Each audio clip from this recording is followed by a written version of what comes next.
अस्सलाम वालेकुम students, welcome to my YouTube channel. MTH 102 का लेक्चर नंबर 13 to 15 कवर करेंगे हम, जिसमें आप पढ़ेंगे सीक्वेंसेस एंड सीरीज़ को। तो सीक्वेंस आपके पास क्या होता है, rows of numbers are called sequence, यानी कि आप सीक्वेंस कहते हैं तरतीब को, एक तरतीब के साथ जो है रो में एलिमेंट्स को लिखते हैं। हो सकता है वो वर्ड्स हों, अल्फ़ाबेटिक्स हों, न्यूमेरिक्स हों, कुछ भी हो। ठीक है, तो ये सारे आपके पास क्या आते हैं, सीक्वेंस में आ जाता है जब आप इसको एक तरतीब से लिखते हो। फिर आप उनको सेपरेट करते हो नंबर्स को। तो वो जो नंबर सेपरेट आप करते हैं ना, वो टर्म्स होती हैं। जैसे 1 2 3 4 5 मैंने 1 से लेके 5 तक एक सीक्वेंस लिखा है। अब 1 से लेके 5 तक जितनी भी वैल्यूज़ आ रही है ना, 1 है, 2 है, 3 है, ये सारी क्या हैं, ये टर्म्स कहलाएंगी। ठीक है, नेक्स्ट देखिए, कहते हैं कि हम स्क्वेयर्स को सीक्वेंस को डिनोट करवाते हैं कैसे, A1 A2 A3, यानी कि फर्स्ट टर्म का आप नाम रख दें A1, सेकंड टर्म का A2, इस तरह से जितनी भी टर्म्स होंगी, जो nth टर्म होगी ना n, उसको हम an को हम nth टर्म कहते हैं। फिर आता है अरिथमेटिक सीक्वेंस। क्या होता है अरिथमेटिक सीक्वेंस? बेसिकली आपके पास एक ऐसा सीक्वेंस होता है जिसमें आप पहली जो टर्म ले रहे हैं, जो नेक्स्ट टर्म आएगी वो प्रीवियस टर्म से फाइंड की जाएगी। ठीक है, प्रीवियस टर्म से आप नेक्स्ट टर्म फाइंड करते हो। मैं आपको बताती हूँ कैसे। जैसे आपके पास कह रहे हैं, जब आप सेकंड वाली, लेट सपोज आपके पास 1 से लेके 5 तक गिनती है। अब आप क्या करते हैं, 2 में से 1 को माइनस करते हैं, यानी कि आगे वाली वैल्यू में से पिछली वैल्यू को माइनस करते हैं, तो वो तब आपके पास एक आता है कॉमन डिफरेंस। ठीक है, जिसको इन्होंने आगे बताया भी हुआ है कि आपके पास ऐड करने से कांस्टेंट को आपके पास कॉमन डिफरेंस आ रहा है प्रीवियस टर्म के साथ। ये आपके पास होता है कॉमन डिफरेंस। और जब सबके कॉमन डिफरेंस सेम आ रहे हो तो इसका मतलब होता है ये आपका अरिथमेटिक सीक्वेंस है। ठीक है, यहाँ पे नेक्स्ट आगे बताया भी हुआ है, लेकिन मैं मज़ीद इसकी एक्सप्लेनेशन करना थोड़ा सा चाहूँगी। जैसे मैंने बताया कि 2 में से 1 को माइनस करें, इसी तरह से आप आगे 3 में से प्रीवियस वाले 2 को माइनस करें, फिर आपके पास 1 आएगा। 4 में से 3 को माइनस करेंगे तो आपके पास 1 आएगा। मीन टू से कि आपके पास अरिथमेटिक सीक्वेंस में कॉमन डिफरेंस फाइंड ऐसे होता है कि आप नेक्स्ट वाली में से प्रीवियस को माइनस कर देते हैं। तो ठीक है, फिर आपके पास आता है कि आपने अर्थमेटिक सीक्वेंस का फार्मूला क्या लगाना है। तो ये फार्मूला बड़ा इंपॉर्टेंट है, आपने इसको याद रखना है।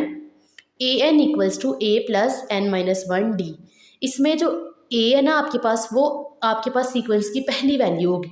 जैसे 1 to 5 में बता रहे ना, 1 से लेके 5 तक अगर आप गिनती लिखते हैं तो जो 1 होगा ना, वो आपके पास a की वैल्यू होगी, सिंपल वाले a की।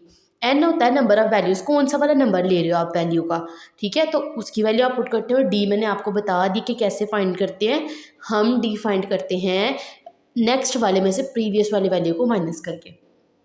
फिर एक इन्होंने ना आपको एग्जांपल दे दिया है, सीक्वेंस आपको गिवन किया हुआ है 1500 से लेके 6000, और कह रहे हैं कि ये 16th टर्म तक जा रहा है, यानी कि 16 टर्म तक जा रहा है।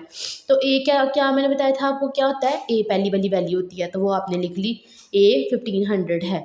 डी कैसे फाइंड किया, अब देखिए, आप 3000 में से 1500 को माइनस कर दें, यानी कि सेकंड वाली टर्म से फर्स्ट वाली टर्म को माइनस करेंगे तो आपके पास डी आ जाएगा। और n माइनस 1 कैसे आएगा, टोटल कितनी टर्म्स है, 16 तक टर्म्स गई है ना, तो 16 में से आप 1 को माइनस कर दें तो 15 आ जाएगा। तो फिर आप इन वैल्यूज़ को पुट करें सवाल में कि ए की 16 वाली टर्म फाइंड करें, A16 equals to a plus n minus 1d। Values put की तो आपके पास आंसर आ जाएगा। फिर उसके बाद क्या बताया हुआ, डेफिनेशन अरिथमेटिक सीरीज़ की। पहले तो आपने अरिथमेटिक सीक्वेंस पढ़ा। सीरीज़ आपके पास मैंने जैसे कि बताया एक तरतीब होती है। तो इसमें क्या होगा कि आपके पास ऐसी तरतीब जाएगी अरिथमेटिक सीक्वेंस की जिसमें आप सम कर रहे होंगे, जमा कर रहे होंगे। जैसे 2 है, 2 के बाद 4 आया है, 6 आया, 8। अगर आप अब गौर करें तो 2 में क्या है, ऐसा ऐड करेंगे 4 बन जाए, तो 2 ऐड किया, 2 में 2 को ऐड किया तो आपके पास बन गया 4। फिर उसी 4 में 2 ऐड किया तो 6 बन गया, फिर उसी 6 में 2 ऐड किया तो 8। इट मीन्स कि ये आपके पास एक अरिथमेटिक सीरीज जा रही है, किसके साथ, विद रिस्पेक्ट टू 2। ठीक है, 2 के साथ ये आपके पास जो है ना वो सीरीज चल के कंप्लीट हो रही है। फिर आपके पास आ जाता है कि आपने सम के लिए कौन सी सीरीज़ जो है ना वो फाइंड करनी है। तो आप लास्ट में जो है ना ये लिखा हुआ है ना, n/2 2a plus n minus 1d। तो आप ये वाला फार्मूला अरिथमेटिक सीरीज़ का याद कर लें। ऊपर वाला फार्मूला अरिथमेटिक सीक्वेंस का है और ये अरिथमेटिक सीरीज़ का आपके पास फार्मूला है जब आपने SN फाइंड करना हो। ठीक है, तो ये फार्मूला होगा, नीचे उन्होंने एग्जाम्पल भी दी हुई है कि आपको फर्स्ट टाइम बता दिया, ए आपको बता दिया 50 है, फिर 28 है, डी आपको बता दिया -4 है। तो फर्स्ट 50 टर्म्स आपने फाइंड करना है, यानी कि ए की एस की 50 फाइंड करना है। तो फॉर्मूला लगाएं जो ऊपर लिखा हुआ है n/2 2a n-1 d। तो वैल्यूज पुट करेंगे तो आपके पास आंसर आ जाएगा। फिर आपके पास आ जाता है ज्योमेट्रिक सीक्वेंस। देखिए क्या कह रहे हैं इसकी definition, a sequence in which each term after the first term is found by multiplying the previous term by the constant value called the common ratio is called geometric sequence और geometric progression.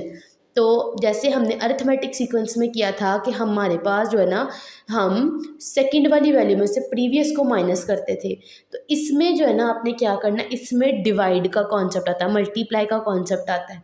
जो हम geometric sequence या geometric progression पढ़ रहे हैं ना, इसमें क्या सीक्वेंस आता है, इसमें डिवीजन का मल्टीप्लिकेशन का सीक्वेंस आता है। यानी कि आप जो नेक्स्ट टर्म है उसको जो है वो डिवाइड कर दोगे प्रीवियस वाली टर्म पे। पहले वाली में माइनस कर रहे थे ना, इसमें आपने डिवाइड करना होता है। आगे सवाल में मैं आपको मज़ीद एक्सप्लेन ये चीज़ करूँगी। पहले आप जो है ना इसका फार्मूला याद कर ले, AN=ARn-1। आर इसमें आपके पास जो है ना वो ज्योमेट्रिक सीक्वेंस की वैल्यू रिग्रेशन फाइंड करने का तरीका होता है आर। ठीक है, तो देखिए सवाल आपको गिवन किया हुआ है ए की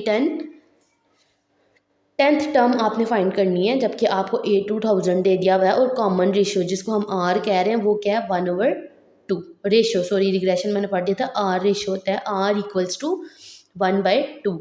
तो सिंपल आप वैल्यूज पुट करें, ARn-1 है तो ए की 10 फाइंड करना है, तो n जो है ना वो 10 होगा। तो 2000 आपके पास जो है ना वो ए की वैल्यू, आर की वैल्यू 1/2 है। तो 10 - 1 करेंगे तो 9 आ जाएगा। तो आप सिंपल इसको फाइंड करें और आपके पास आंसर आ जाएगा। फिर एक फार्मूला आपको ये बताया हुआ है, आपने फाइंड करना हो अगर आप जो है ना वो टर्म फाइनाइट है, ठीक है, काउंटेबल हो, तो फिर आप क्या फार्मूला लगाते हो, A1 - r⁻n divided by 1 - r। जब आपको बताया हुआ ना, देखिए फाइनाइट का मतलब होता है जो आप काउंट कर सकते हो। अब यहाँ पे आपको दिया हुआ है सवाल, देखिए सम दिया हुआ है, समेशन का साइन है कि n जो है 1 से लेके 4 तक जा रहा है। इसका मतलब है इसको लिमिट गिवन की हुई है उन्होंने सवाल में कि 1 से लेके तो ये 4 तक चलेगा। तो आपने सिंपल ये वाला फार्मूला पुट कर देना है, A1 - r⁻n divided by 1 - r। इसकी वैल्यू सिंपली पुट करें 45, आपके पास आंसर आ जाएगा। फिर बताया हुआ है कन्वर्जन का, कि कन्वर्ज का क्या कॉन्सेप्ट होता है। अगर आपके पास आंसर जो है ना, ये देखिए यहाँ से मैं आपको बताती हूँ, ये वाली जो है ना ये सारी की सारी बात इन्होंने एक्सप्लेन की हुई है।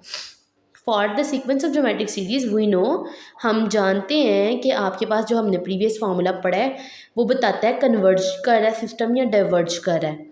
अगर आपके पास जो आर का आंसर है, कॉमन रेशियो जिसकी हम बात कर रहे हैं, वो बढ़िया आ जाती है 1 से, तो इसका ये मतलब है कि आपके पास जो सिस्टम है, जो आपके पास फंक्शन है, वो डाइवर्ज कर रहा है।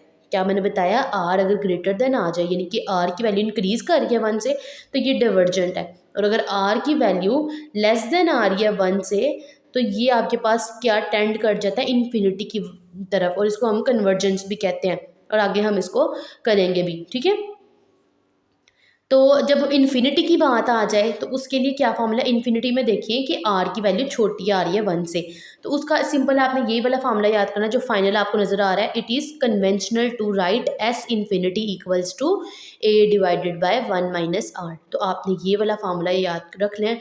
अब देखिए यहाँ पे एग्जाम्पल में n 1 से लेकर इन्फिनिटी तक जा रहा है, यानी कि आपके पास सिस्टम जो है वो इन्फिनिटी तक जा रहा है, इनफाइनाइट है, तो उसके लिए आप formula a divided by 1 - r put करेंगे। ए की वैल्यू गिवन की हुई है आपको, वो पुट करें और 1 - r कर लें, तो आपके पास आंसर देखिए क्या आ रहा है, 835 था और आर की वैल्यू -1/4 थी, वो पुट की फार्मूले में, तो 28 आंसर आ गया। ठीक है, तो मेरे ख्याल से यहीं तक था आपका आज का लेक्चर।